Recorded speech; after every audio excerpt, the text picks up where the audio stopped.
ایک دفعہ یہودیوں کی عورتوں نے شرارت کی کہ حضرت فاطمہ کو بلاتے ہیں اور ان کی غربت کا مذاق اڑاتے ہیں، معاذ اللہ ثم معاذ اللہ۔ کہتی ہیں گھر آئی عورتیں کہنے لگی حضور اپنی بیٹی کو بھیجیے، ہمارے گھر میں شادی ہے، ہم چاہتی ہیں یہ وہاں لوگوں کو تبلیغ کریں، دین کا پیغام دیں۔ اب اس نام پر تو حضور ضرور بھیجا کرتے تھے، چاہے کوئی دھوکے سے ہی بلاتا۔ میرے حبیب پاک صلی اللہ علیہ وسلم نے کہا فاطمہ جاؤ۔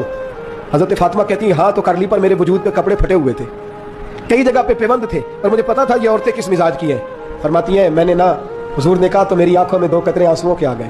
میں نے کہا یا اللہ اپنے لیے نہیں، تیرے نبی کے دین کے وقار کے لیے، یا اللہ یہ عورتیں یہ بڑے برے خیالات اور نظریات کی ہیں، یہ مذاق اڑائیں گی دین اسلام کا، مہربانی فرما، نظر کرم فرما۔